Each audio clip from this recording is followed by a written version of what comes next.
Pernahkah kamu merasa sudah terlalu jauh jatuh, sampai kamu tidak yakin Tuhan masih mau menerima kamu kembali?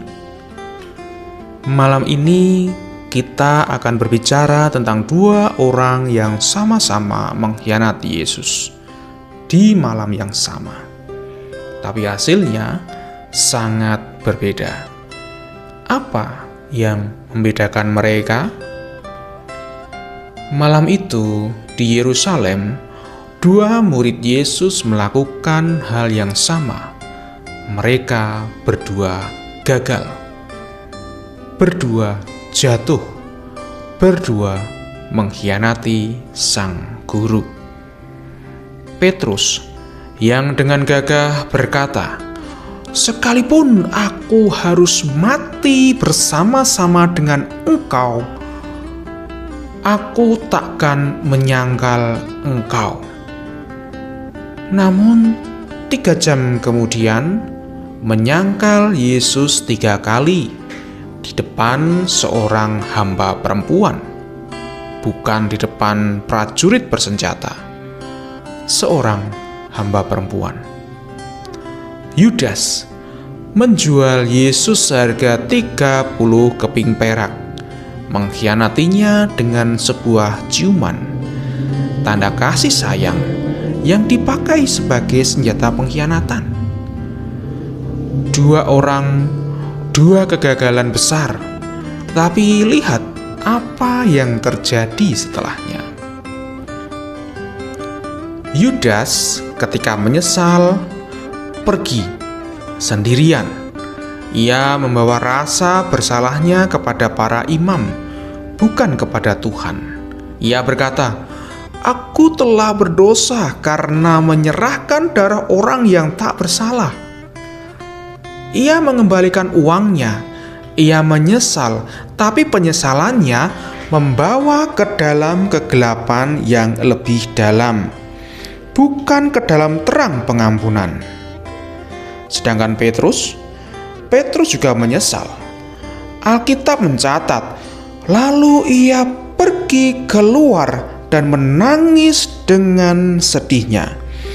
Tetapi Petrus menangis ke arah yang benar. Ia tidak lari dari Yesus. Ia kembali kepadanya.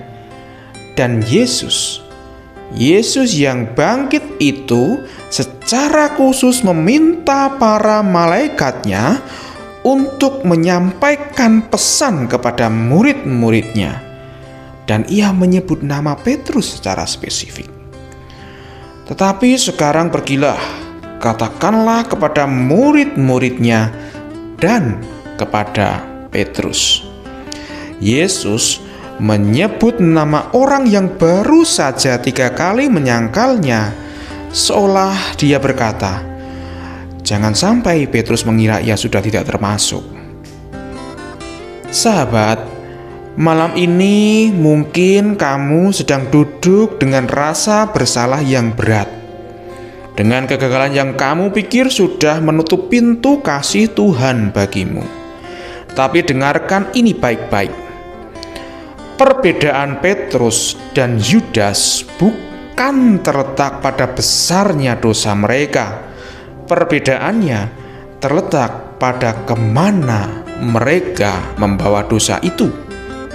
Yudas membawa dosanya kepada manusia dan kepada keputusasaan. Petrus membawa dosanya kepada Yesus. Tuhan tidak sedang menunggumu untuk menjadi sempurna sebelum kamu boleh kembali. Dia sedang menunggu kamu untuk berbalik, seperti Petrus yang berbalik dan menangis dan akhirnya dipulihkan, bahkan dipercayakan untuk menggembalakan domba-dombanya. "Gembalakanlah domba-dombaku." Dari seorang yang menyangkal menjadi seorang yang dipercaya. Itulah kasih karunia. Sebelum kamu menutup matamu malam ini, berdoalah sejenak bahwa apapun yang membuatmu merasa jauh dari Tuhan, dan percayakan itu kepadanya, karena Dia yang memanggil nama Petrus kembali juga mengenal namamu. Kalau kamu mau berbagi, tulis di kolom komentar. Adakah momen dalam hidupmu di mana kamu merasa seperti Petrus, pernah jatuh, tapi akhirnya kamu memilih untuk kembali? Ceritamu bisa menjadi kekuatan bagi orang lain yang sedang menontonnya malam ini.